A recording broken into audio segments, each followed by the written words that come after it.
aquilo que perdido foi, e ouvirei de sua boca, e te abençoarei. Boa noite, irmãos, graça e paz. Louvado seja o nome do Senhor Jesus, amém? Para mim é um privilégio, para mim, para a Luciana, para nós, é um privilégio estar com os irmãos. E na medida em que o pastor Valdo fala, ele é psicólogo, irmãos, eu não consigo estar diante de um púlpito, diante da igreja, e não me enxergar de outra maneira, a não ser como pastor. Deus me chamou para ser pastor. Eu sou pastor de ovelhas. Há 25 anos eu sou pastor de ovelhas. Amém? O pastor Valdo tem mais experiência do que eu. Não é? Mas há 25 anos eu sou pastor de ovelhas. Tentei sair desse negócio. Confesso para os irmãos. Tentei sair mesmo. Primeiro ano de ministério, quer dizer, nosso primeiro ministério não foi fácil. O pastor Valdo acho que acompanhou. Nosso primeiro ministério foi difícil. Eu tinha 20 e poucos anos, Luciana tinha 22 anos. E nós pegamos uma igreja, aquela igreja, sabe, boa de pastorear, com 50 anos de vida. Chegamos na igreja de um cinquentenário, e nos primeiros 3 anos, irmãos, eu apanhei demais. Tinha um diácono que ele falava assim para mim, o diácono Oswaldo. Ele falava para mim assim, pastor, experiência não se compra. Seria tão bom se comprasse, eu emprestava um dinheiro para o senhor ia comprar experiência. Estava me chamando de inexperiente. Apanhei, tentei sair algumas vezes do ministério. Tentei mesmo. Tentei.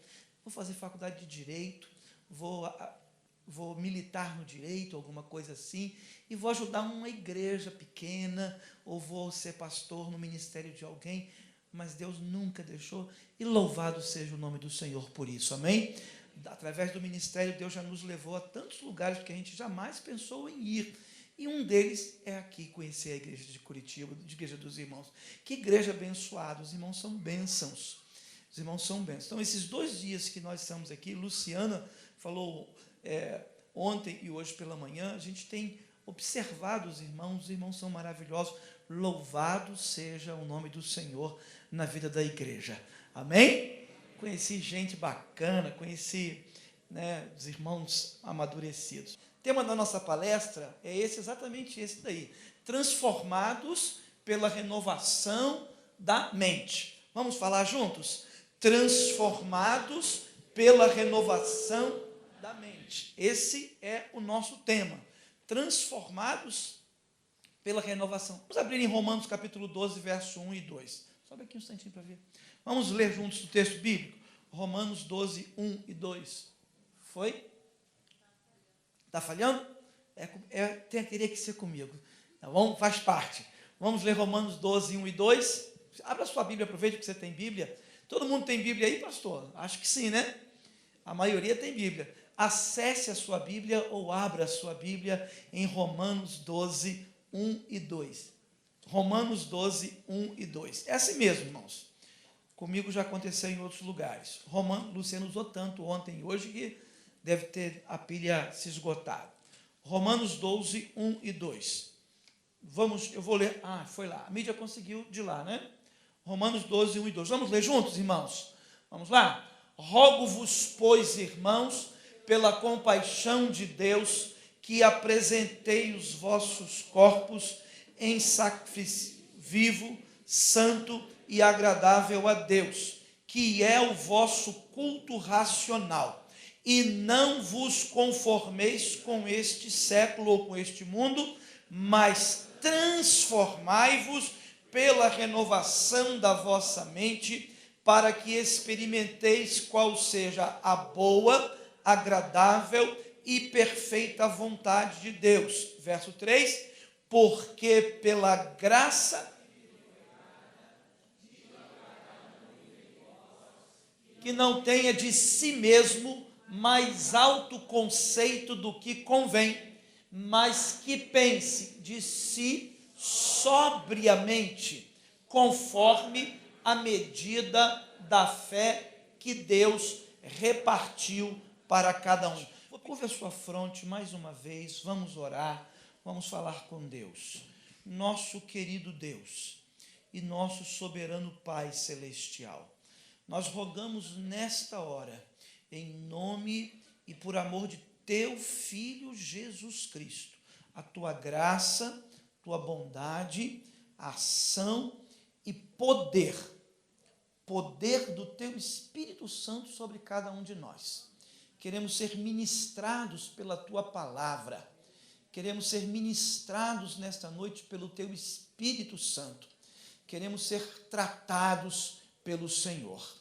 Não olhe, ó Deus, para a imperfeição deste teu servo que contigo fala, mas olhe para cada um de nós, a começar em mim, através da cruz de Cristo Jesus, através do Senhor que nos remiu e nos perdoou pelo seu precioso sangue.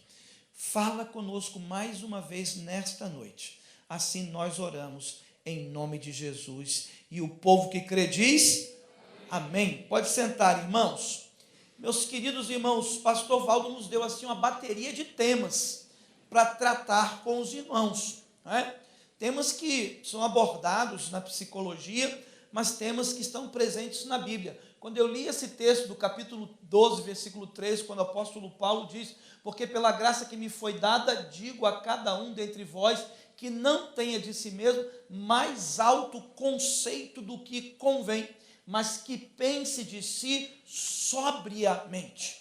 Que pense de si sobriamente. Meus amados irmãos, na medida em que nós crescemos, na medida em que nós nos desenvolvemos, nós vamos construindo, a partir das nossas mais diversas experiência na família sobretudo, uma autoimagem, um conceito de quem nós somos. E são aquelas pessoas importantes na nossa vida que vão nos ajudar a construir essa autoimagem. A nossa família de origem, como diz ali esse quadro que a Luciana mostrou, é um quadro que nós usamos porque, de uma certa maneira, ele sintetiza uma parte do nosso pensamento. Cada círculo complexo que você está vendo ali, concêntrico, ali um dentro do outro, representa um sistema.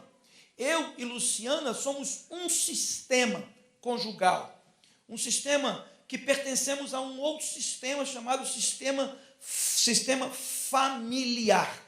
E eu, Luciana, Luísa e Pedro, enquanto sistema familiar, nós pertencemos a um outro subsistema maior, que é a nossa família ampliada ou a nossa família estendida. E a nossa família estendida e a nossa família ampliada, elas pertencem a um sistema maior que nós chamamos de nossa comunidade, nossos amigos de trabalho, nossa igreja, por exemplo. São sistemas que se retroinfluenciam. É interessante nós observarmos, por exemplo, na relação igreja-família, que com o passar do tempo, a igreja ela vai tomando um pouquinho os aspectos, as feições, o jeito do pastor. Ela vai tomando o jeito do seu líder. Outro dia eu estava almoçando com um advogado que foi membro da igreja que pastoreei anteriormente, e ele me disse à mesa, enquanto almoçava, assim: pastor Paulo, eu olho hoje para a juventude da igreja e eu vejo na juventude da igreja a sua marca e a marca da Luciana.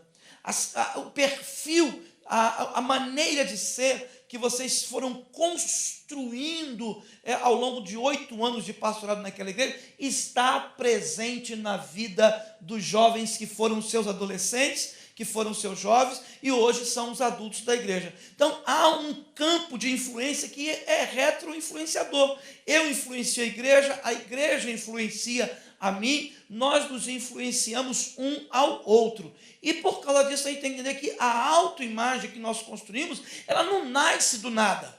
Ela não brota de geração espontânea. Ela não brota do acaso. Ela vai brotar de algum lugar. Agora, tem um dado muito importante, meus amados irmãos, sobre os sistemas. Os sistemas, eles têm subsistemas e pertencem a subsistemas. Nós temos que entender o seguinte: nós, enquanto famílias, nós, enquanto casais, nós, enquanto indivíduos, somos sistemas que estamos no mundo. A Bíblia diz que o mundo jaz no maligno.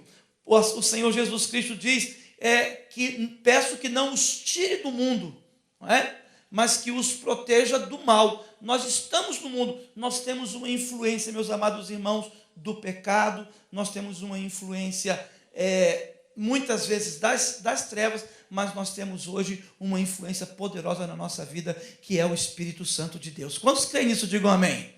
Nós temos uma influência poderosa. Todo sistema humano, ele é um sistema aberto. Casal, família, igreja, sociedade, é um sistema aberto. E por ser aberto, ele vai trocar com o meio no qual ele está. Então eu queria... construímos uma imagem de nós mesmos. Vamos ler juntos esse texto mais uma vez. Não tenha de si mesmo o mais alto conceito do que convém, mas que pense de si sobriamente. A autoimagem, meus amados irmãos, ou a autoestima, ela é a chave para o sucesso ou para o fracasso. A imagem que nós construímos de nós mesmos, ou a imagem que nós permitimos construir sobre nós mesmos, ela vai determinar o nosso sucesso na vida afetiva, ela vai determinar o nosso sucesso na vida profissional, ela vai determinar o nosso sucesso na vida acadêmica, ela vai determinar o nosso sucesso na vida relacional e, por outro lado, também determinará o nosso fracasso. Eu costumo dizer que sucesso e fracasso não são fenômenos instantâneos. Eles são gestados, eles vão sendo construídos. E a imagem que nós tivermos de nós mesmos vai determinar se seremos ou não pessoas bem-sucedidas nas mais diversas áreas da nossa vida. Entendemos a partir dessa autoimagem, nós entendemos a nós mesmos e o que é pior, a partir dessa autoimagem que nós temos de nós mesmos, ou a autoestima que construímos, nós não somente teremos sucesso ou fracasso, mas muitas vezes nós iremos interpretar ou achar que entendemos o outro a partir dessa imagem. Por exemplo, existem pessoas que têm uma autoimagem tão diminuída de si mesmo, que quando ele está num lugar e alguém de importância passa por aquela pessoa sem cumprimentá-la, e passa sem cumprimentá-la às vezes por um problema de que aquela pessoa está absorvida num problema pessoal, num problema de trabalho, numa dificuldade, e aquela outra não recebe o cumprimento, ela vai pensar, está vendo? Ele não gosta de mim. Ele não gosta de mim. Nós tínhamos uma irmã na nossa igreja que foi conosco para o campo missionário. Essa irmã, ela nos deu muito trabalho, mas ela achava que eu não gostava do filho e que a minha esposa não gostava dela. Essa irmã tinha um relacionamento tão prejudicado conosco, de tal maneira que ela chegou a... Irmãos, isso aconteceu, viu? Ela chegou a desejar a morte da minha esposa.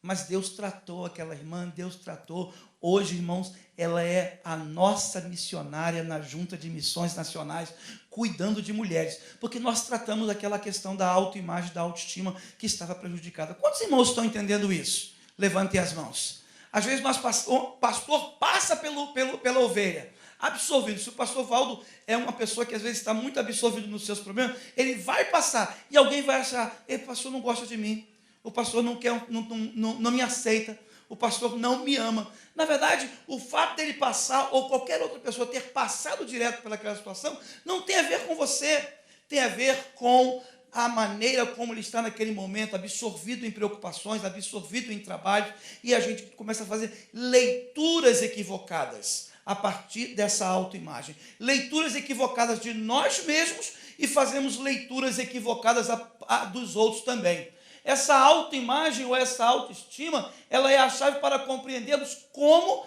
atuamos diante dos fatos e diante dos desafios da vida.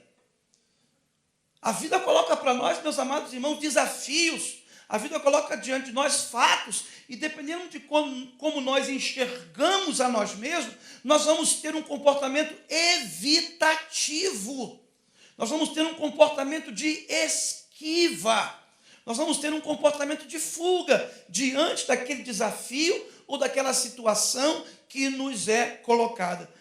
Hoje de manhã, ontem, eu mencionei rapidamente aqui a minha filha, Luísa, quando foi fazer o exame para o vestibular.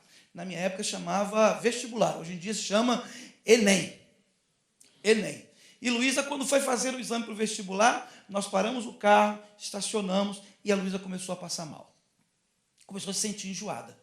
E eu comecei a perceber os sinais fisiológicos dela. Respiração curta, coração um pouquinho disparado, mão suando, sudorese. E ela começou a querer passar mal, sentir enjoo estomacal. Falei, isso é comportamento de esquiva, isso é comportamento de fuga. Isso é fisiológico, ninguém ensina isso para a gente.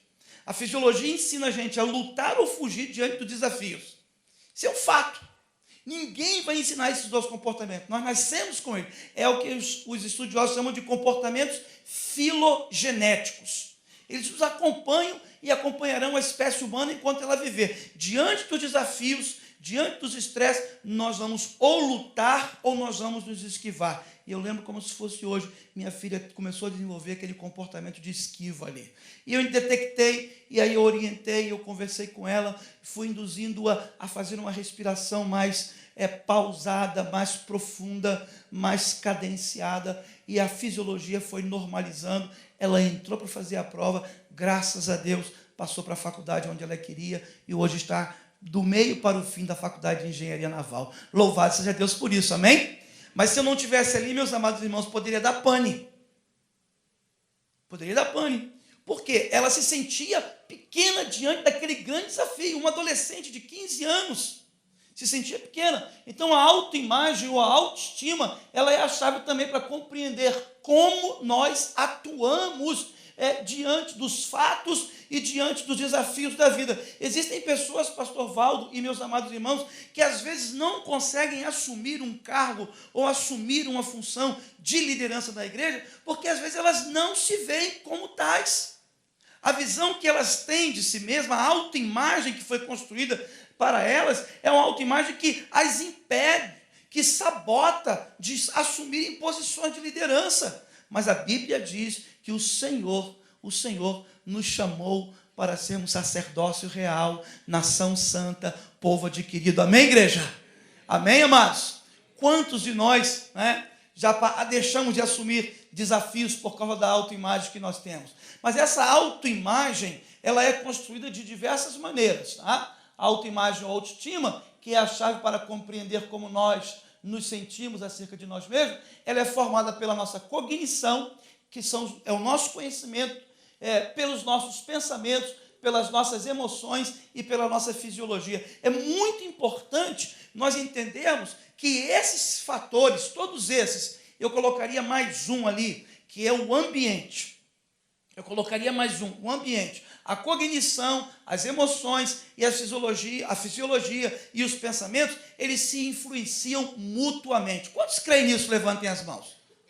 Levantem, não porque eu perguntei, mas quantos creem que pensamento influencia cognição, que influencia emoções, que influencia fisiologia, que influencia ambiente e que isso tudo se retroinfluencia? Quantos creem nisso mesmo? Levantem as mãos. Os irmãos estão levantando a mão porque eu estou falando ou porque os irmãos estão sendo generosos ou os irmãos creem mesmo?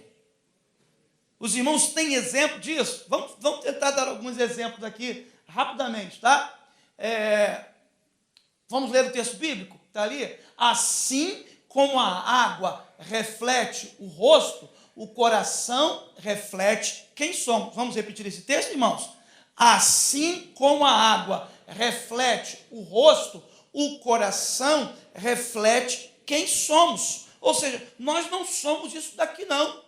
O pastor Paulo não é esse cara de blazer, calça social e sapato. O verdadeiro pastor Paulo está aqui dentro. O verdadeiro pastor Paulo, o verdadeiro Paulo Albuquerque está aqui dentro, não aqui fora.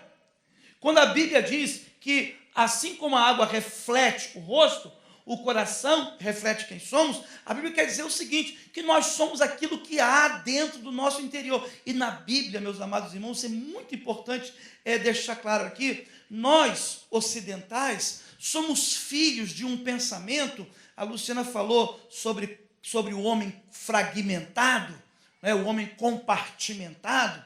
Lembrou muito bem os cultos de quarta-feira de 20 anos atrás, quando não eram cultos, eram reuniões de oração. E aí o menino ia para a reunião e ele pedia, eu quero pedir pela minha vida acadêmica, a minha vida estudantil, a minha vida emocional, a minha vida espiritual. Parecia um gato com 7 vidas.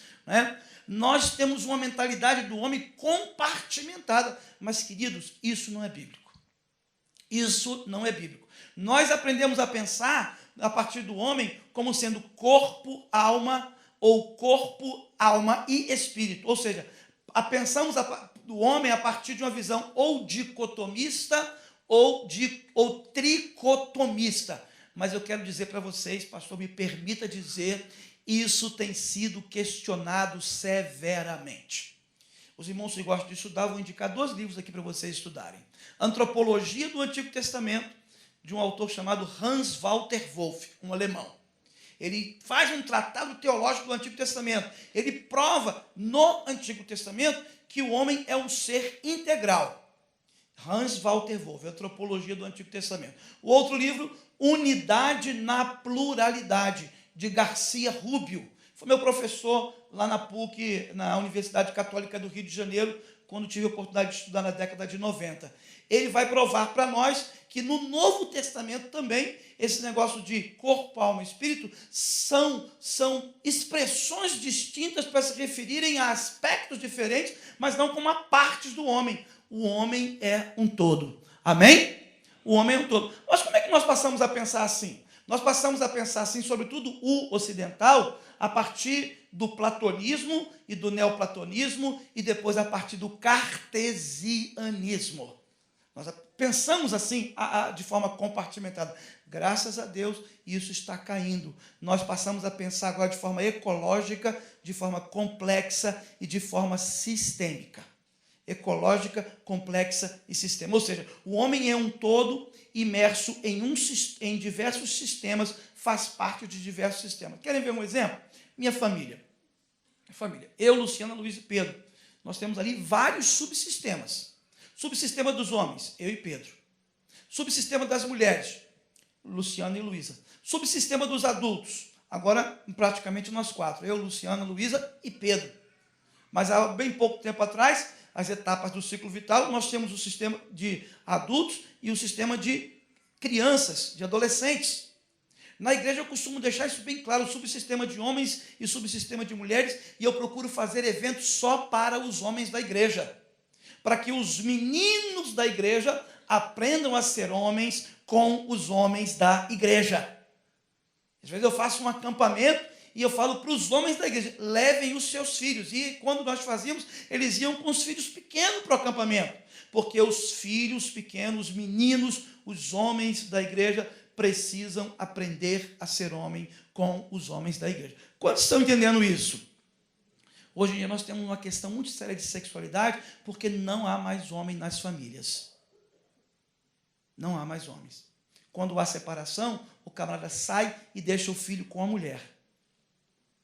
Ele constitui uma outra família, e se ele se separa, ele sai e deixa o filho com a mulher. E aquele filho, ele vai crescendo sem a referência de homens. Por isso que na igreja eu gosto de frisar bastante esse aspecto. Homens saem com os homens, ou orientam os homens a levar os filhos para jogar futebol, para torcer para o Flamengo, para irem à praia. Verdade, aí tem que ensinar coisa boa, né, irmãos? Nada. As mulheres torcem para o Vasco, né? Mas os homens torcem para o Flamengo. Luciana torce para o Vasco. Então nós precisamos aprender isso. Vou contar aqui uma história muito interessante sobre isso que eu li em um livro. Aliás, eu aprendi essa questão do homem com o professor Garcia Rubio. Na época que nós estudávamos no mestrado, ele passou um livro para a turma. Garcia Rubio é um padre católico, professor de antropologia da PUC. Ele escreveu um livro chamado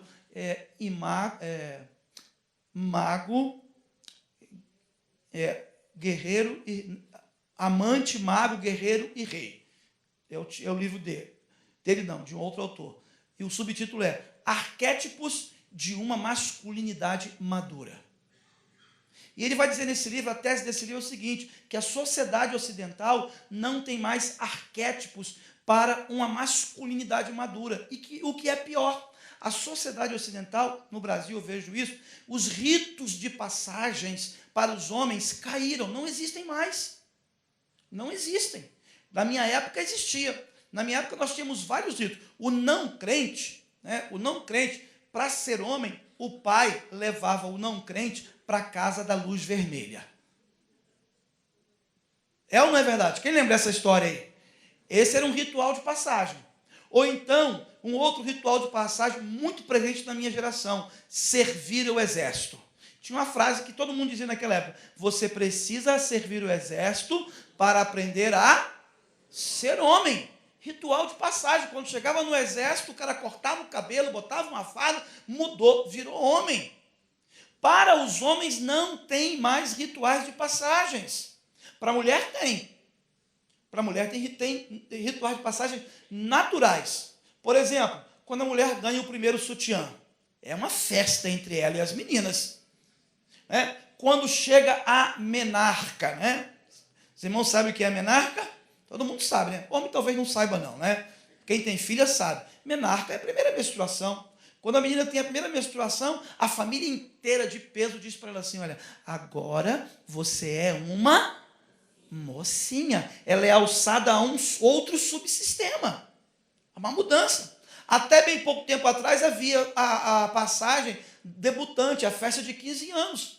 Mas hoje a sociedade não tem rito de passagem. Eu faço muito ritos de passagem na igreja, pastor. Quando vai apresentar o bebê, se é o primeiro bebê do casal, aí eu faço. Quando eu celebro casamento, eu marco almoço com o jovem casal 2 semanas antes de casarem, com a família. Porque eu quero que eles entendam que eles estão fazendo uma passagem. Eles precisam agora se ver, construir uma nova imagem de si para esse novo momento da vida que eles estão vivendo. Quando estão entendendo isso, levantem as mãos. Eles precisam construir essa imagem. Eu lembro de um desses que eu fiz o casamento de um rapaz, e eu e o Luciano estávamos, a gente no aconselhamento, falou: olha, semana que vem vamos almoçar com vocês e a família. Sentou a mesa assim, eu, Luciana, aqui à minha frente, a noiva e o noivo. E esse noivo foi criado por 3 mulheres: a tia, a mãe e a avó. E eu estranhei porque que elas não queriam servir a refeição. Quer dizer, que não queriam participar da mesa. Vocês não vão sentar para almoçar com a gente? E aí, as 3 parecia que haviam combinado ou ensaiado. Nós fizemos isso para vocês. Só o fato delas sentarem ali já dizia que elas estavam com muita dificuldade de fazer aquela passagem. Na semana seguinte, fizemos o casamento do rapaz. Ele entrou, foi o primeiro a entrar, entrou chorando. Parecia que estava indo para o matadouro. Entrou chorando. Mas entrou chorando mesmo. Até hoje o pessoal encarna nele, chama ele de bebê chorão. Bebê chorão, entrou chorando. Aí entrou a noiva entrou sorridente. Entrou sorridente, feliz da vida. Casaram, foram para a lua de mel. 3 meses depois eu pergunto: como é que está o casamento? Não está. Como não está? Não houve. Como não houve? Não coisamos. Não sabe o que é coisar? Não coisamos. Falei: como assim? E ele desenvolveu uma patologia, e ela desenvolveu outra, que impedia ter o ato sexual em si. Patologia, fisiologia, que impedia. Passaram aí quase 1 ano sendo acompanhado por mim. Mas desenvolveram. Só que enquanto eram noivos, o negócio era estreito. Enquanto eram noivos e namorados, sabe? Quase coisava aquela coisa, sabe? Mas por que não deu certo agora? Porque teve dificuldade de fazer a passagem. Não construiu uma outra imagem a respeito dele, de agora sendo um homem casado. Irmãos, a melhor coisa que Deus fez na vida daquele casal foi tirá-lo da cidade. Eles saíram da cidade, foram para outra cidade, não vou falar onde, que é pertinho daqui. Ele hoje é pastor, está pastoreando uma igreja, um ministério bem-sucedido, casado e tem uma filha e já está planejando o 2º filho. Amém? Mas teve dificuldade de construir aquela imagem de um homem casado, de um homem adulto, de um homem maduro. Teve dificuldade de avançar. Não é? Por quê? Porque como ele se via? Ele se via preso nesse emaranhado familiar. A avó, a tia e a mãe, que não os liberava para seguir adiante. Ele se via preso nesse ninho onde ele era cuidado e protegido. Só que agora ele tinha que ir adiante. Não, Quem olhasse para aquele noivo lá, né? Poxa, todo bonito, terno e gravata, rapaz, casou com a morena da igreja, que coisa maravilhosa, né? Mas por dentro era alguém que era completamente diferente. Por isso que a Bíblia diz, assim como a água reflete o rosto, o coração reflete quem somos. Quando a Bíblia fala em coração, gente, está falando da nossa interioridade, está falando da nossa mente, está falando de quem nós somos por dentro. É apenas uma linguagem antropológica para descrever o nosso interior, mas ao mesmo tempo o homem como um todo, tá bom? Porque, vamos ler juntos esse texto? Vamos juntos? Porque como ele pensa consigo mesmo, assim é. Só essa primeira frase do texto. Essa primeira frase do texto me chama muita atenção. Porque como ele pensa consigo mesmo, assim é. Ou seja, os nossos pensamentos determinam a imagem ou a autoimagem que construímos sobre nós mesmos. Os nossos pensamentos vão determinar o tipo de relacionamento que nós temos. Os nossos pensamentos têm poder sobre as nossas emoções, os nossos pensamentos têm poder sobre a nossa fisiologia, os nossos pensamentos têm poder sobre a nossa cognição e tudo isso se retroinfluencia porque esse homem ele é um todo. Talvez você não creia nisso, mas vamos fazer aqui um testezinho, tá? Vou fazer um teste rápido. Queria que você agora fechasse os olhos, por favor, todos vocês, fechem os olhos, pensem numa fruta. Não olha para mim, não. Eu não sou essa fruta, pelo amor de Deus. Pensem feche os olhos, todo mundo. Uma brincadeira simples. Feche os olhos. Na galeria também. Todo mundo aí, fechem os olhos. Pense numa fruta, mas a fruta sou eu que vou mandar você pensar, tá bom? Você vai pensar agora num limão. Agora pega aquela faca bem afiada e corta o limão. Cortou o limão? Abre os olhos. Eu vi gente aqui que fez assim, ó. Quem foi essa pessoa que fez assim? Eu vi a senhora fazendo. Fez assim, ó. O que é isso? Fez. Quem mais fez essa carinha do limão azedo assim? Quem fez? O que é isso? O seu tem limão? Sim ou não? Tinha limão? Não. Foi um pensamento sobre o limão. Mas ele disparou o quê? Fisiologia, glândula salivar. Disparou a fisiologia. Oi? Olha aí, arrepiou. Fisiologia. Ardeu os seus olhos? Você pensou em pimenta. Não. Vai ver pimenta lá em Foz do Iguaçu, é limão, né? Pensou em pimenta. Tem gente que, quando eu já fiz essa brincadeira, fala assim, ó. Por quê? Porque o pensamento aciona a nossa fisiologia. E aí, gente, tem um livro muito interessante chamado A Arte de Aprender a Amar a Si Mesmo. Esse livro você tem que comprar na estante virtual. Quando eu li esse livro pela primeira vez, eu aprendi que até os pensamentos que nós temos sobre nós mesmos, pensamentos que não conhecemos, podem determinar até certas doenças impactantes como o câncer. Doenças de alto peso na nossa fisiologia. Eu tinha um problema sério de psoríase. Vocês sabem o que é psoríase? Eu fui curado, graças a Deus. Fui curado. Um dia eu estava em Cuba, com a minha mão toda rachada, e ali em Cuba eu acordei de madrugada. Eu falei para Deus, Senhor, eu sei que isso tem a ver com as minhas emoções, mas eu quero te pedir nesta noite, cura. Eu não quero mais isso na minha vida. Eu repreendo, eu não aceito, eu não quero. Eu sou uma nova criatura. E de lá para cá, nunca mais eu tive a tal da psoríase. Quem sabe o que é psoríase? Eu achava que eu tinha algum problema, irmãos. Eu pensei que estivesse com algum mal. Rachava de sangrar a minha mão, pastor. Rachava de sangrar. O meu pé rachava de sangrar. Mas eram emoções que têm a ver com os meus pensamentos. Querem ver uma outra coisa? Fecha os olhos de novo. Você não vai pensar numa fruta, não, tá? Fecha os olhos, por favor. Chega de fruta. Eu quero que você, adolescente, quem é adolescente, então agora vai ser legal. Eu quero que você pense numa coisa cômica, bizarra, que te aconteceu em algum momento recente ou passado, numa coisa bizarra, alguma coisa...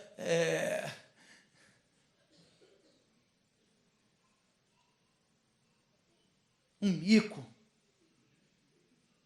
Pensa aí. Tem uma irmã ali, coitada, se beliscou para não rir mais, né?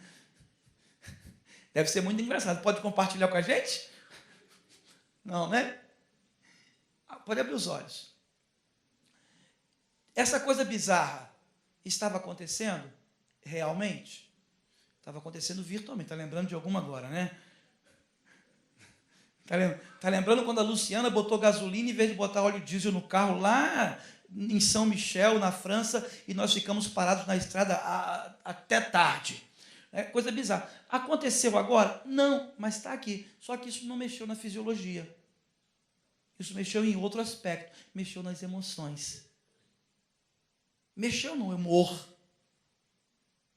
Então, pensamento, cognição, emoção e ambiente, eles se retroinfluenciam. Durante muitos anos eu tinha um trabalho chamado Madrugada com Carinho. Eu pegava os irmãos da nossa igreja e íamos para a entrada de uma favela para servir sanduíche de pão com queijo, uma maçã e um copo de suco para os usuários de crack.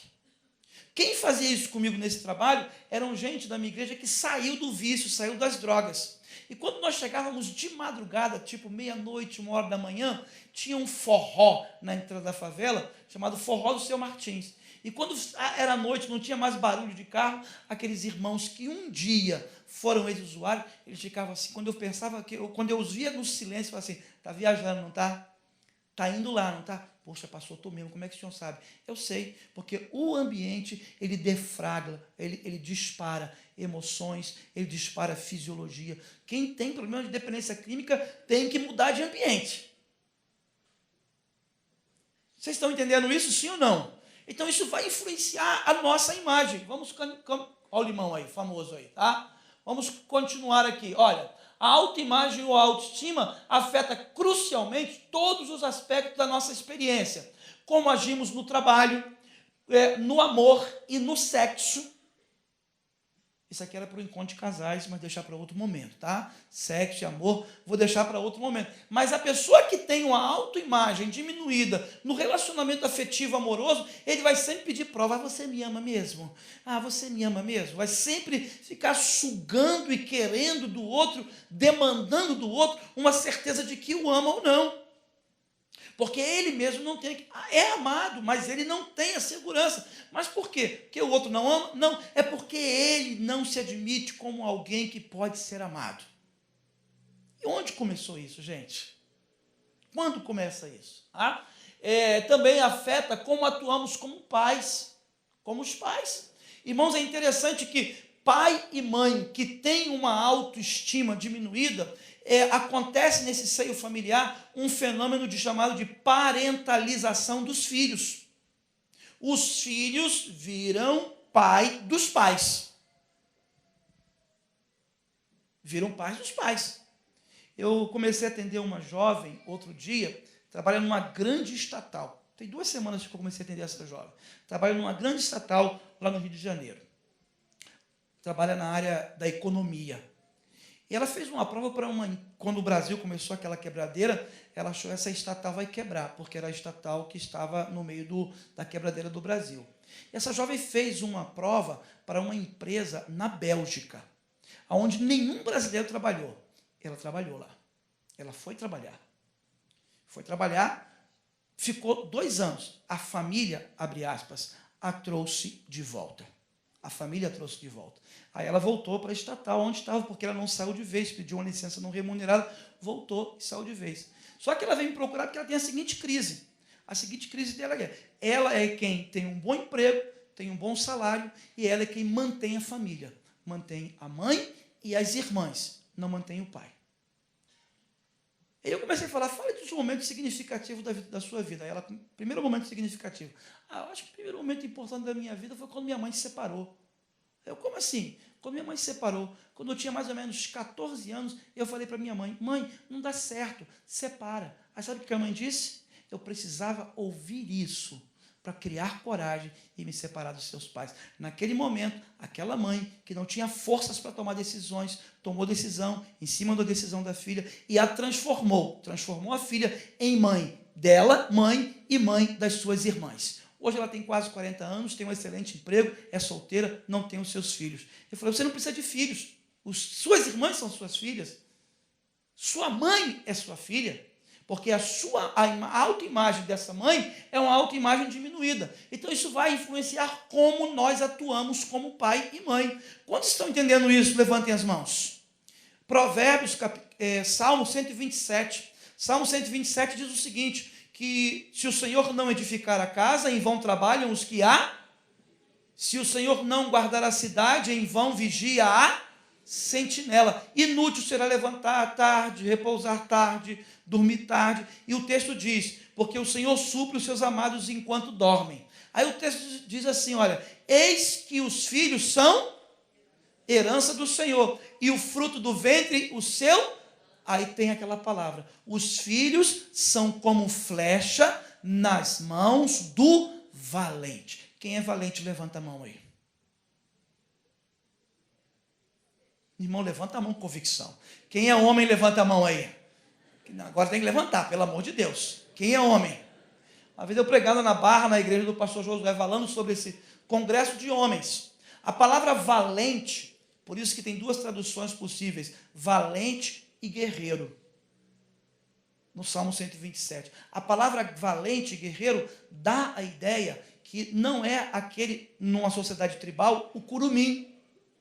Não é a criança, é o guerreiro valente. E a Bíblia diz que os filhos são como flecha na mão do valente. Ou seja, nós, enquanto pais, se não tivermos uma autoestima, uma autoimagem saudável, nós iremos criar filhos como que flechas sem forças para voar. Os filhos são como flecha na mão do guerreiro. Então, essa mão do guerreiro tem que ser forte. O pai, a mãe, sobretudo o pai, tem que pegar a flecha que é o filho, trazer para si com força, com autoridade de Deus, autoridade emocional, força espiritual, trazer para si, puxar para si, delimitar mais ou menos a direção, estabelecer a alça e a linha de mira, e quando perceber que está pronta, aí ele solta. Mas se essa família, se esse pai, se essa mãe tem uma autoestima diminuída, eles não têm força. Mas alguém no sistema vai precisar ter. E aí acontece a parentalização. Os filhos são tornados pais dos seus pais. Quantos estão entendendo isso? Levantem as mãos. Então isso acontece. A autoestima determina como atuamos como pai e como construímos nossa vida e a de nossos filhos. Já disse isso aqui. Vamos ler juntos essa frase?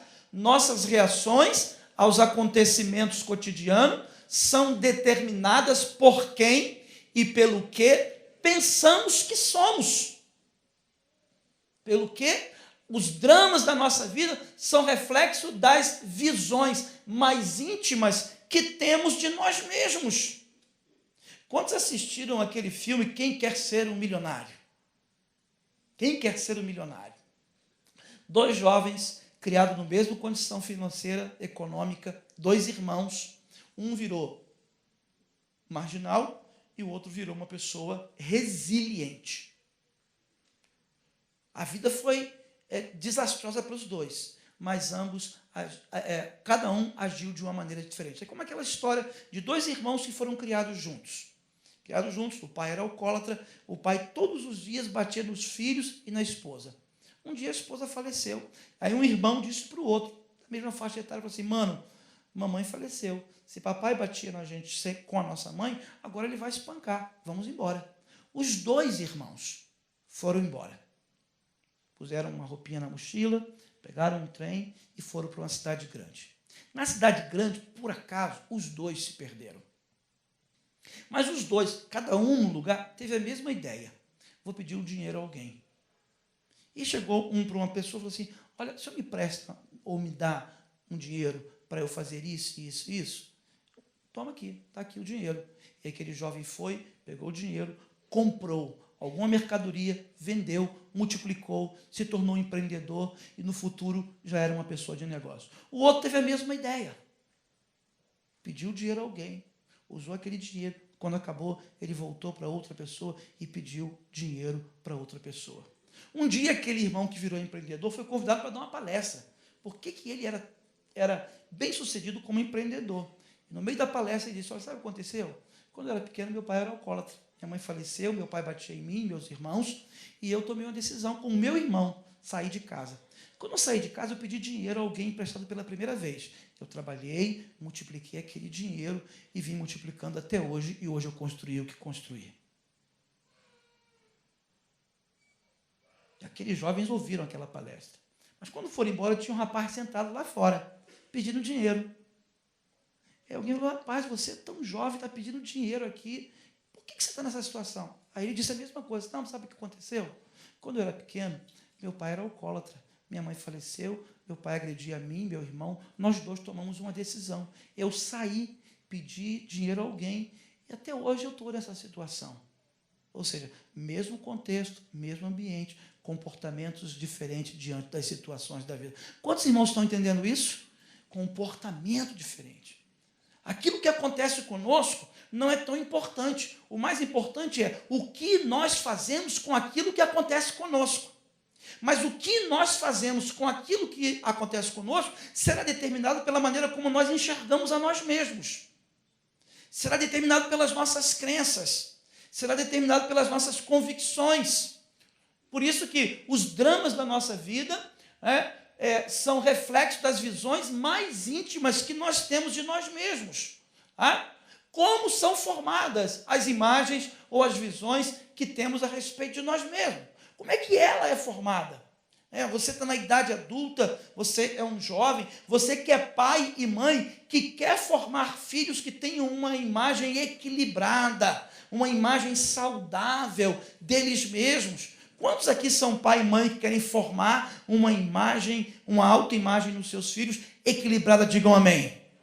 Quantos da igreja querem formar nos juniores, nos adolescentes da igreja, uma autoimagem saudável e equilibrada? Digam amém. Precisamos fazer isso.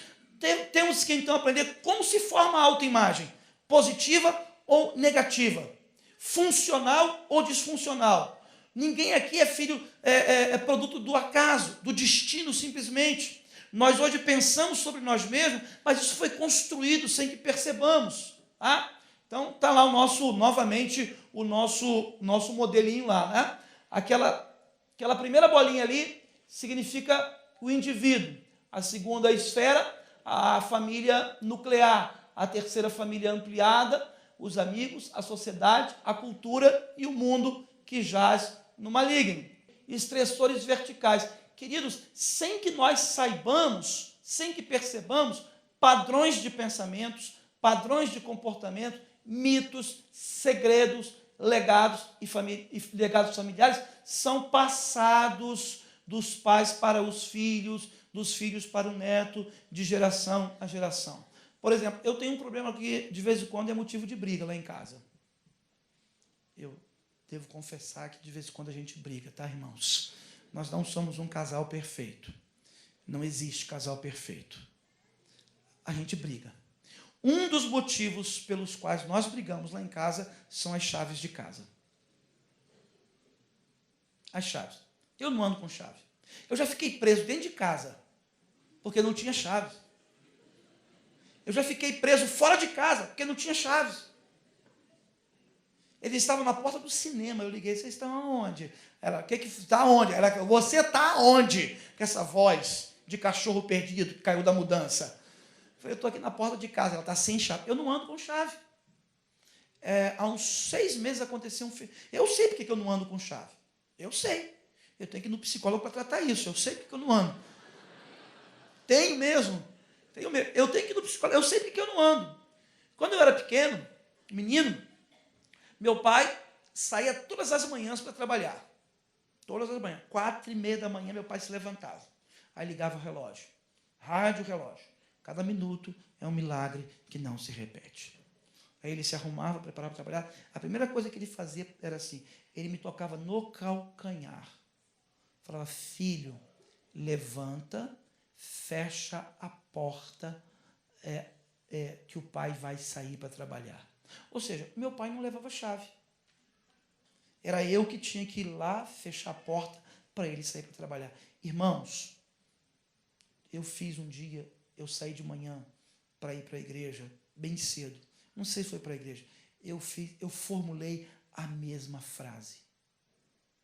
Meu filho, um homem de 19 anos, eu peguei o pé dele e falei assim: filho, levanta, fecha a porta, que o pai vai sair para a igreja. Foi a primeira vez que eu formulei essa frase, e aí, quando eu formulei essa frase, meu corpo tremeu. Meu corpo tremeu. Sabe por quê? Essa frase é um legado, é um padrão comportamental que me foi transmitido pelo meu pai durante a vida em que eu vivi com ele. Quantos estão entendendo isso? Assim como os legados, nós transmitimos padrões comportamentais, nós também emitimos padrões de pensamentos. Nós emitimos comportamentos, nós ensinamos. Aquilo caiu assim para mim, assim. Eu falei, gente, eu já sabia que eu fazia aquilo por causa do meu pai. Eu já sabia. Mas quando eu falei aquela frase, eu me emocionei. Até hoje eu me emociono porque eu lembro do meu pai. Até hoje. Luciana não. A Luciana, minha esposa, tem a chave da igreja. Mostra seu chaveiro, irmão. Isso não é um chaveiro, irmão. Isso é uma aberração. Ali tem a chave da igreja, chave do correio, chave do carro. Né? Se bobear, ela pegou até a chave do hotel onde nós estamos hospedados. Né? Ela tem a chave. Por quê? Porque também é padrão. O pai dela, o pai de seu José, falava assim, olha, cada um tem que andar com uma chave. Luísa tem a chave dela, minha filha. Pedro tem a chave dele. E quando eu perco, assim, me presta a sua chave aí, Luísa. Ela, cadê a sua, pai? Fala, está em algum lugar. Está no limbo. Está em algum lugar. E eu tenho me policiado quanto isso, porque é um comportamento, é um legado. Da mesma maneira como nós transmitimos para os nossos filhos e nossos pais transmitem para nós, nossos pais vão transmitir para nós uma autoimagem.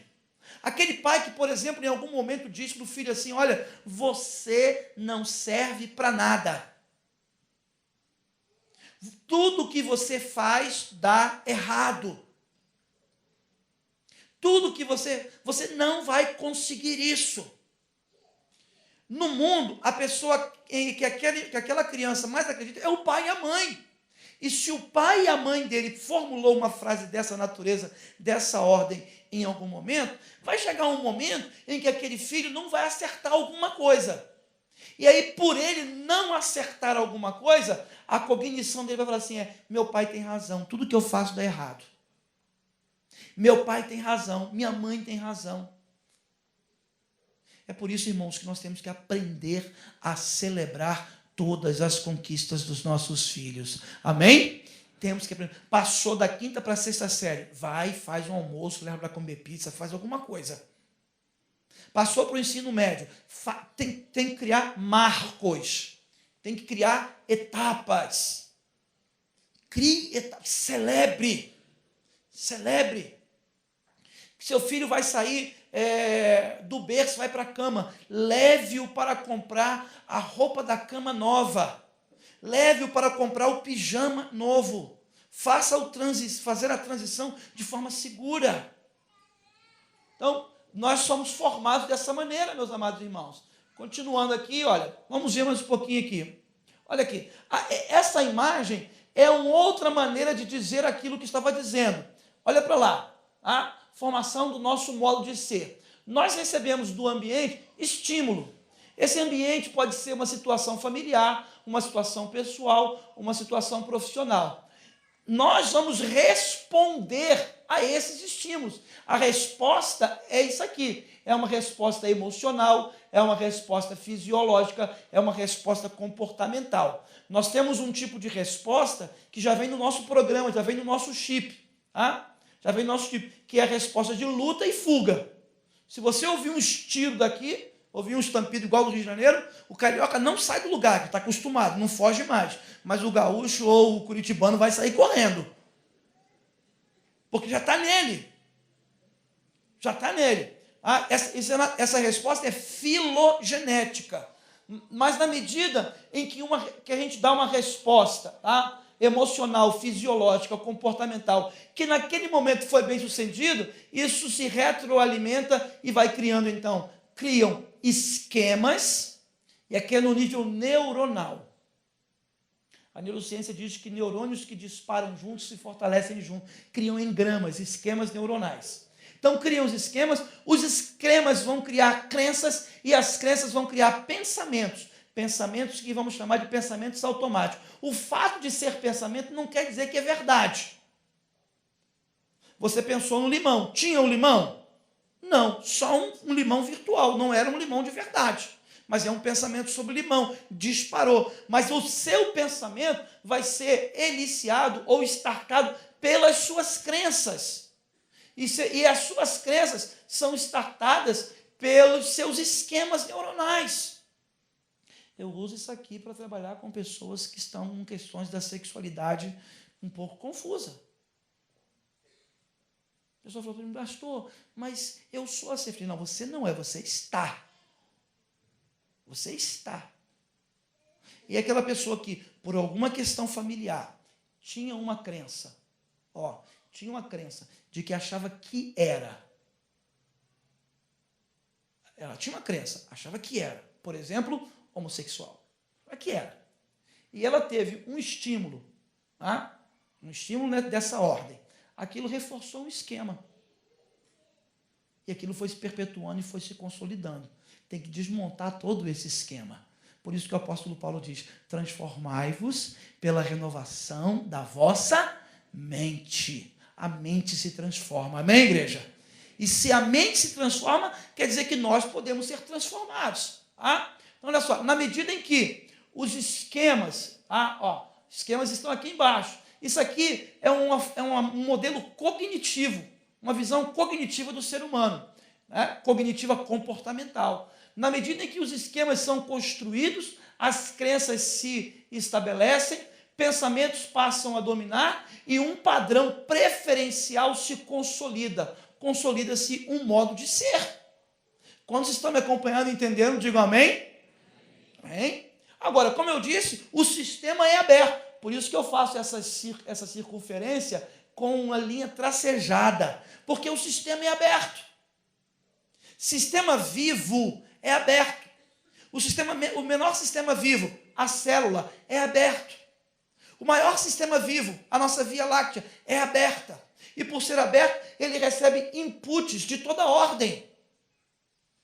Se o mundo jaz no maligno, nós vamos receber inputs dessa ordem. Se nós estamos em Cristo, vamos receber inputs dessa ordem. Se alguém está em Cristo, nova criatura está sendo. As coisas velhas já passaram, tudo se fez novo. Amém? Então nós vamos se reproduzindo. Quer ver como é que os esquemas são dentro de nós? Fazer uma outra brincadeira com você aqui. Que cor é essa, igreja? Vamos combinar. Verde. Que cor é essa? Rosa. Vamos combinar que é rosa. Que cor é essa? Lilás.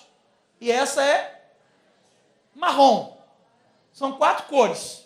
Gente, eu sou daltônico, me ajudem. Laranja, não terão outras cores diferentes. Sempre serão essas. Fale aí as 4 rapidamente. Ok? Mais uma vez. Ok, vou colocar essas cores todas aí. Vou colocar 3 lâminas, 3 slides. Você só tem que falar as cores, tá bom? Vamos lá, fale as cores, rapidamente. São só 4. Você pode falar de cima para baixo, assim, tá bom? Vamos falar sempre assim. Que cor é essa? Fale comigo.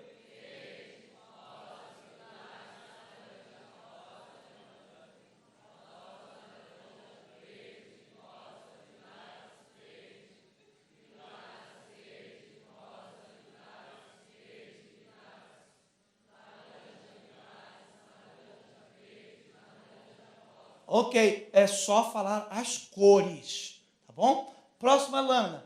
Fale as cores, só as cores.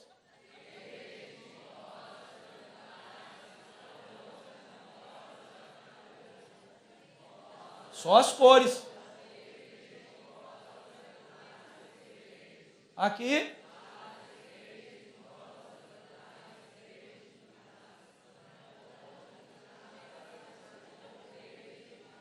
Ok, agora a última lâmina.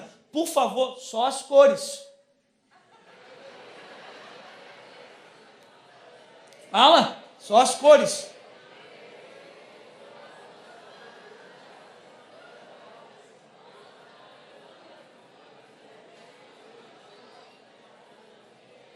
Hã? Dá um desconforto, sim ou não? Sim ou não? Sabe por que dá um desconforto? Porque você tem um padrão aí dentro. Esse padrão está lá no seu tronco encefálico. Mas só que o seu lobo frontal está mandando você dizer só as cores. Mas o seu lobo frontal, que é a parte que a gente chama de onde são operadas as funções executivas, está brigando com os padrões aprendidos, cristalizados, que estão alojados lá na área subcortical do seu cérebro. São os padrões cristalizados. Assim como houve essa briga, nós temos padrões dos quais nós não nos damos conta. Nós temos um padrão de leitura enraizado. Então, você ficou brigando, eu vou ler marrom ou vou falar a cor verde? A ideia é falar a cor. Vamos falar rapidamente só as cores?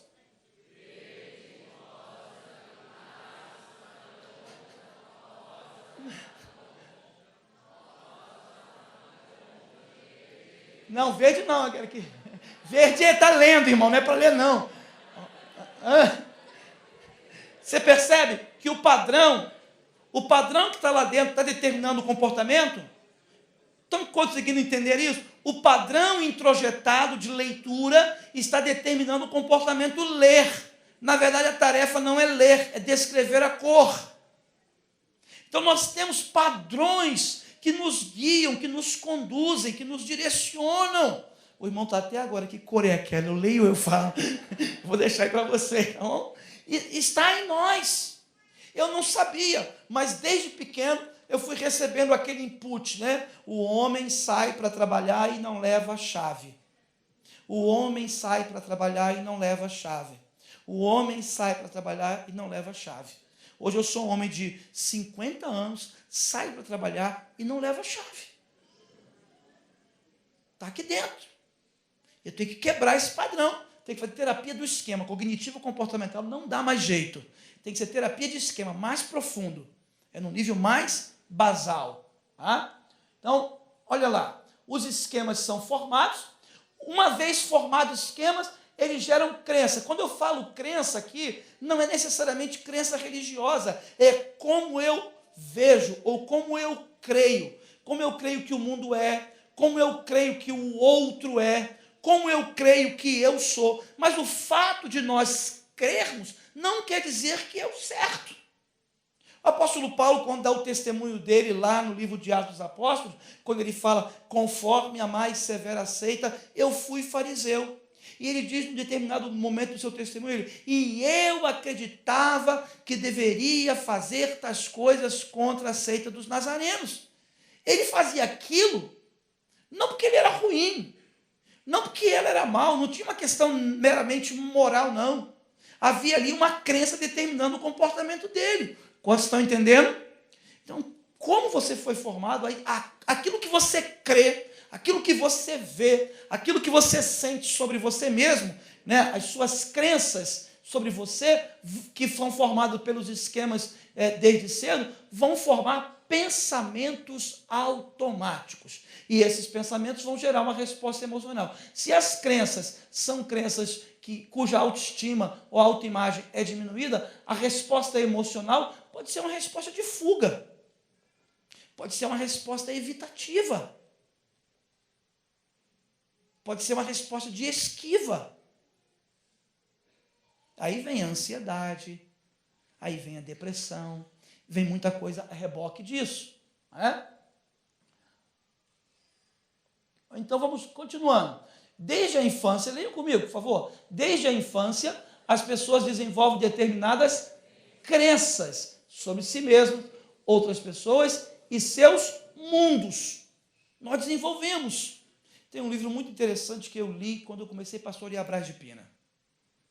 Um livro chamado, simples, bom de leitura. Numa noite você lê o livro todo. O Gerente Minuto, de Kay Blanchard. O Gerente Minuto.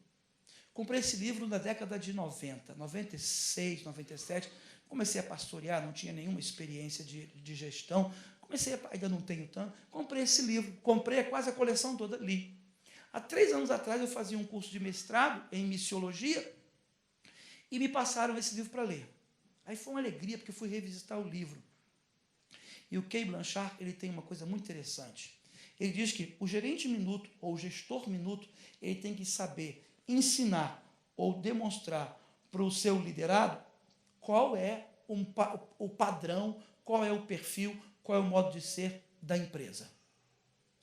Em 1 minuto tem que dizer, olha, a Igreja Batista, a segunda Igreja Batista de Curitiba, ela vive para não celebrar uma reunião religiosa, mas para fazer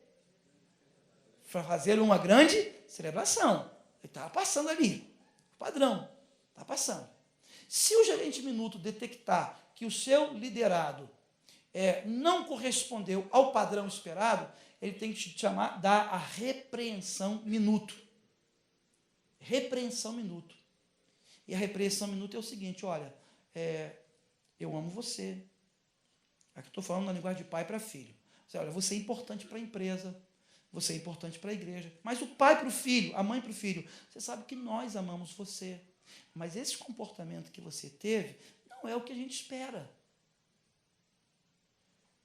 A gente espera que você haja, atue como nós ensinamos, como nós orientamos. Não é esse o comportamento. E aí você termina dizendo, mas eu amo você. É a técnica do hambúrguer, né? Todo mundo conhece a técnica do hambúrguer. Conhece a técnica do hambúrguer? Não? Quem não conhece, levanta a mão. Então vamos lá. O hambúrguer tem pão, carne, pão. Isso é para puxar a orelha do filho, de quem é liderado, ou de qualquer outra pessoa, para não destruir a imagem dele. Pão, um hambúrguer. Você põe pão macio, fofinho, cheiroso, fresquinho. Eu amo você. Você é importante para a nossa família. Você é bênção, você é presente de Deus. Pão. Agora vem a carne, cheia de pimenta do reino. Mas isso que você fez, isso que você, da maneira que você atuou, não é a maneira como a família espera, como nós esperamos. Mas não termina na carne, termina com pão de novo. Né? Mas você sabe que eu amo você. Você é importante. E tem que dizer isso com verdade. Isso é a técnica do hambúrguer. O gerente de minuto tem que dar uma repreensão minuto. Por que isso? Porque isso faz extinguir um comportamento que a gente não quer. E se aquela pessoa acerta, aí você tem que fazer o elogio minuto.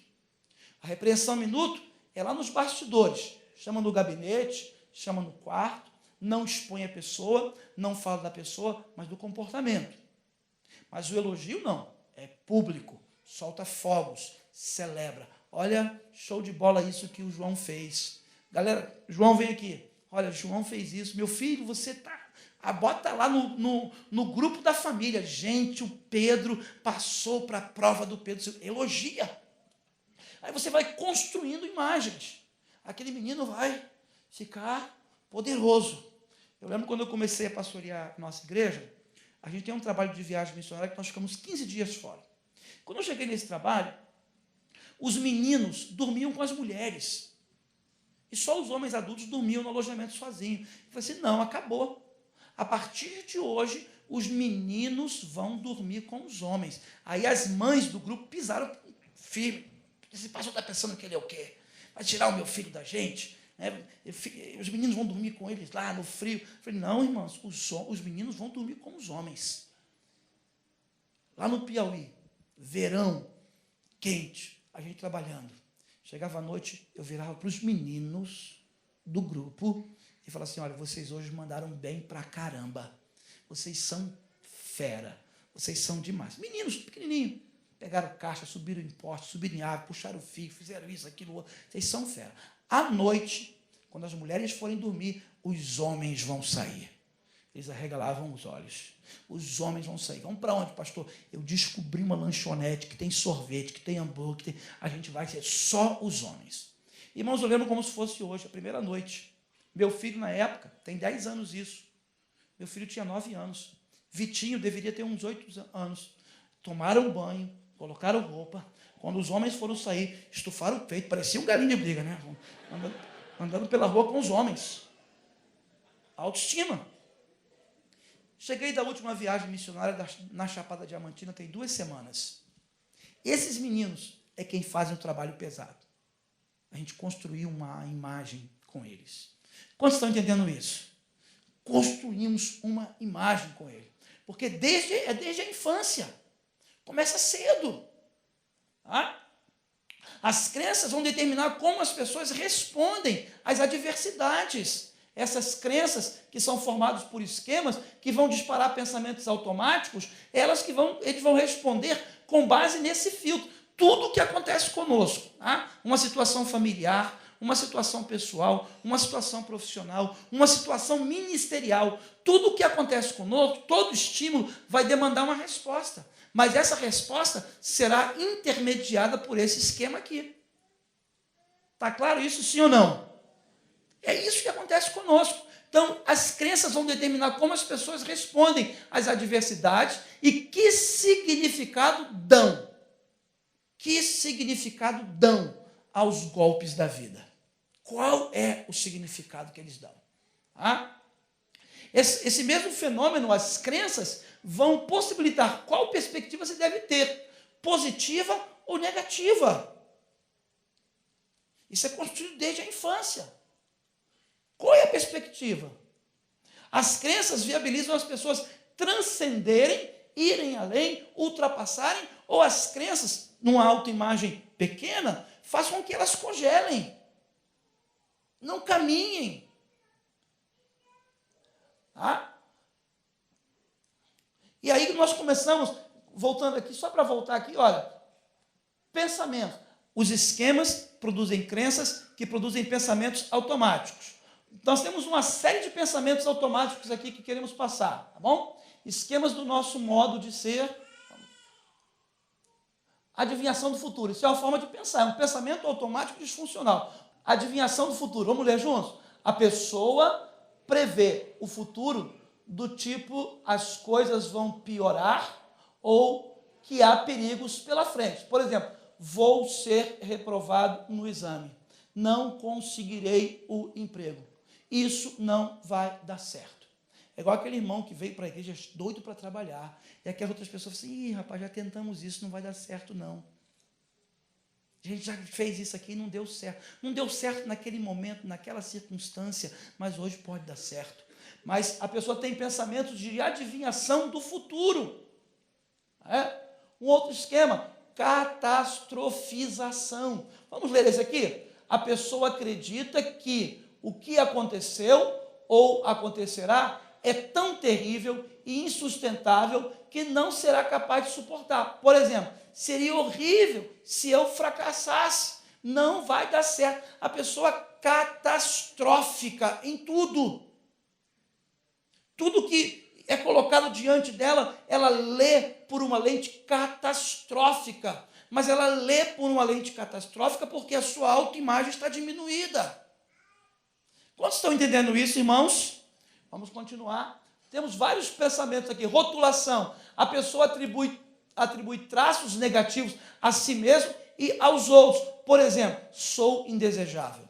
Ou ela é uma pessoa imprestável. Quando a pessoa está nessa daí, ela começa a ter um momento de depressão. Irmãos, a depressão é um óculos escuros dentro de um túnel. Você já andou de dia num túnel com óculos escuros?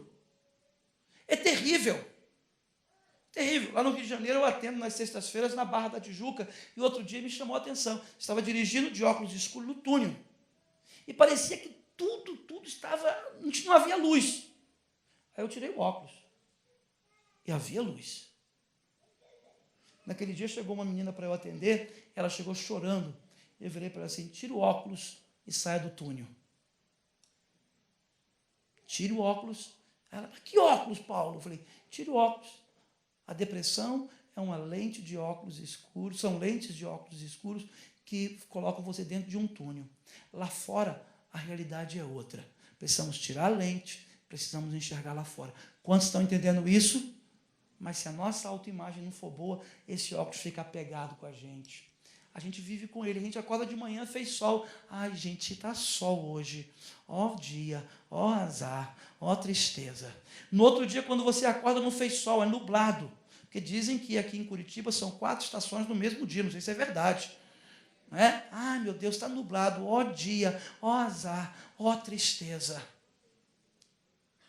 Óculos escuros. Agradeço a Deus por ter 4 estações num dia só. Amém? Continuando, a desqualificação dos aspectos positivos. A pessoa acredita que as realizações positivas, suas ou alheias, são triviais. Não vê nada de positivo, não vê nada de ganho. Eu lembro quando eu dava aula de filosofia lá no Colégio Batista, tinha um menino, aquele menino ele não era um bom menino, ele não era um bom aluno. Desculpa, ele não era um bom menino, não era um bom aluno, era um aluno de média para baixo. E um dia eu dei aula de introdução à filosofia, ele fez o trabalho, eu chamava, vem, traz o trabalho aqui. Ele me trouxe o trabalho, e ele acertou 50% da prova. E ele falou assim, já sei, está uma porcaria.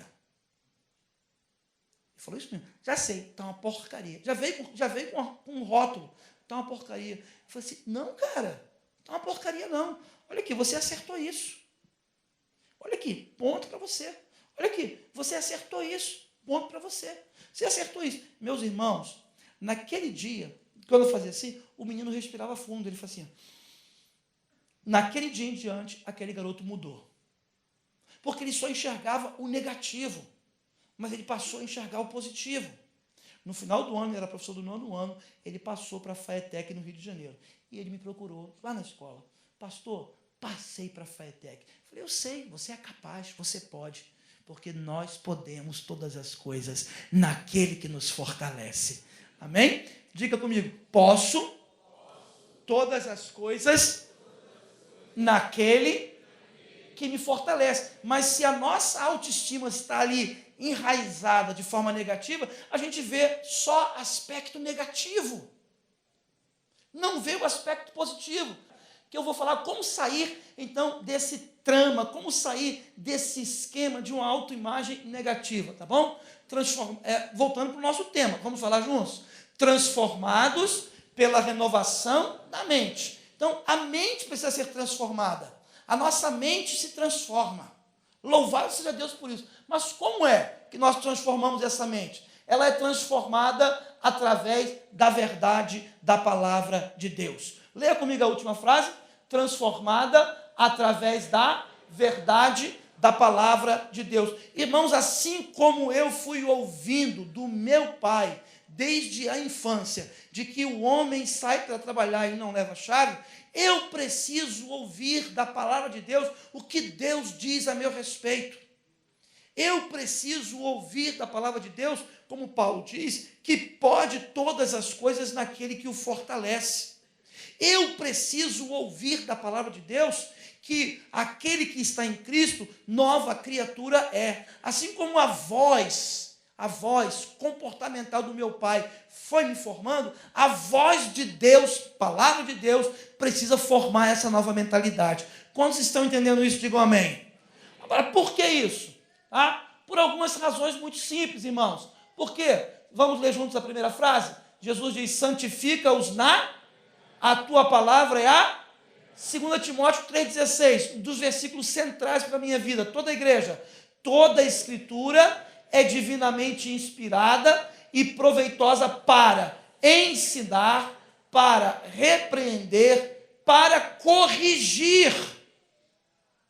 Corrigir, inclusive, aquilo que a gente enxerga sobre nós mesmos. A Bíblia diz que Deus amou o homem de tal maneira. Eu tenho que me sentir amado. A Bíblia diz que nós deveremos amar o nosso próximo como a nós mesmos. Ou seja, eu tenho que me amar, eu tenho que refazer a autoimagem que eu tenho de mim mesmo. Eu tenho que ouvir essa palavra, porque ela é inspirada. E por que ela é inspirada? Ela é inspirada e proveitosa para ensinar, para repreender, para corrigir, para instruir em justiça. Agora vem aqui, irmãos, olha que parte linda desse texto. Leia comigo. Para que o homem de Deus seja perfeito e perfeitamente preparado para toda boa obra. A palavra perfeito no grego dá a ideia de maduro. E a palavra homem ali não é andros. Andros é homem masculino. Daí a palavra andropausa. Não é andros. A palavra homem ali é antropos, que é homem enquanto espécie, homem e mulher. Então a Bíblia para nós, ela é um instrumento de Deus para mudar os nossos conceitos, mudar os nossos valores. A nossa visão de nós mesmos, a nossa visão do mundo, a nossa visão de Deus, as nossas crenças centrais, elas precisam ser bíblicas. Quantos estão entendendo isso? Digam amém. Por quê? Porque essa Bíblia, meus irmãos, diz o texto, vamos ler juntos? Pelo que, despojando-vos de toda sorte de imundícia, de todo vestígio do mal, recebei com mansidão a palavra em vós implantada, a qual é poderosa para salvar as vossas almas. A palavra salvar dá a ideia de saúde. Por isso que Tiago começa a sua carta desejando saúde aos irmãos, segundo algumas traduções. A palavra salvar em Tiago dá a ideia de saúde. Então, a Bíblia, ela gera saúde. Ezequiel, quando estava no exílio da Babilônia, ele recebeu o rolo da palavra de Deus, ele numa visão, e a voz diz, toma e come. Quando Ezequiel comeu, a Bíblia diz que aquilo era para ele mais doce do que mel. Ela é saúde para a nossa alma, saúde para a nossa psique. Por que, irmãos, que ela é saúde para nós? Porque ela é a espada do Espírito. Por quê? Leia comigo os Hebreus 4:12. Porque a palavra de Deus, leia, é viva, eficaz e mais penetrante do que espada alguma de 2 gumes e penetra até a divisão da alma, do espírito, das juntas, medulas e é apta para discernir pensamentos e intenções do coração. Uma das maneiras de nós tratarmos as nossas emoções é pela palavra de Deus. A palavra de Deus é melhor do que qualquer terapia. Leia a Bíblia. Deixa a Bíblia introjetar. Deixa a Bíblia mudar o seu conceito de si mesmo, a respeito de si mesmo. Seu conceito de casamento. Seu conceito de homem, seu conceito de mulher, seu conceito de família. Deixa a Bíblia mudar o seu conceito sobre igreja. E aí, quando você começa a estabelecer novas crenças que agora vêm da palavra de Deus, novamente, então, os seus comportamentos e as suas ações serão diferentes. Porque se o meu comportamento ele é filtrado pelas minhas crenças, eu tenho agora novas crenças, eu terei novos comportamentos. Não posso ter novos comportamentos se eu não modifico as minhas crenças. Quantos estão entendendo isso? Digam amém. Outro fator importante para mudar essa autoimagem, transformados pela renovação da mente, através do Espírito de Deus. A palavra transforma, mas o Espírito de Deus transforma. Quantos creem nisso? Digam amém. O Espírito de Deus transforma, meus amados irmãos, mas também nós devemos ser transformados através da graça de Jesus Cristo. Eu aceitei Jesus quando eu tinha 12 anos de idade. Meus pais se separaram, disse isso alguns dias desses. Isso fez um mal muito grande para mim. Meus pais se separaram, fui trabalhar, trabalhei muito, desde cedo, mas eu tinha uma autoimagem um pouco diminuída a respeito de mim mesmo. Eu tinha 24 anos de idade, eu não tinha nem a 7ª série primária. Só trabalhava. Só trabalhava. E só farriava. Estava afastado de Jesus Cristo.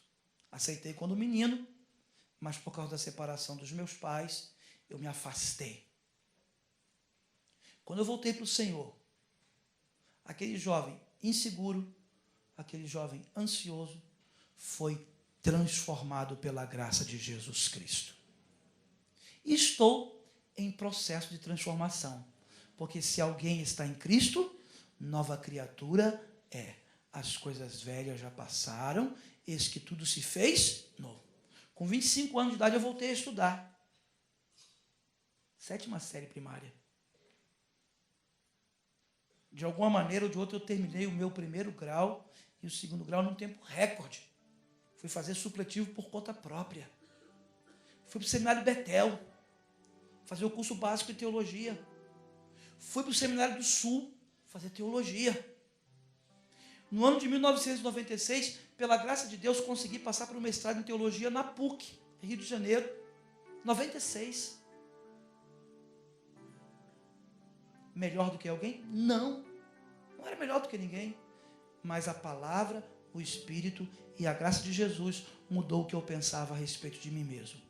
Eu me senti amado por Deus. Tive pais, tive um casamento dos meus pais que não foi um casamento funcional, mas a graça de Deus me basta. Restaurou a minha vida. Talvez você tenha tido uma história um pouco parecida com a minha. Eu quero dizer para você nessa noite que a palavra de Deus, o Espírito de Deus e a graça de Jesus são suficientes para restaurar qualquer pessoa que está aqui nesse lugar. Quantos creem nisso?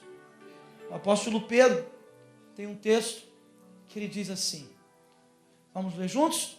Antes, crescei na graça e no conhecimento de nosso Senhor e Salvador Jesus Cristo. A Ele seja dada a glória, assim agora como no dia da eternidade. Amém. Antes, crescei na graça e no conhecimento. Irmãos, você e eu somos chamados para o crescimento. Você e eu somos chamados para o desenvolvimento. Não importa qual a imagem que tenhamos construído ou que a vida permitiu construir sobre nós, mas nós podemos reconstruí-la. Nós podemos refazê-la pela palavra, pelo Espírito e pela graça de Jesus Cristo. O apóstolo Paulo diz que nós estávamos mortos, mas pela graça fomos vivificados. Isso não veio de nós, é dom de Deus. Não veio das obras para que ninguém se glorie, mas é dom de Deus. O Senhor está aqui nessa noite, estendendo a sua graça. O Senhor está aqui nessa noite, com o Espírito dele tocando em você. O Senhor está aqui nessa noite com a palavra dele, que é martelo que quebra a pedra e refaz tudo novo. Vamos orar.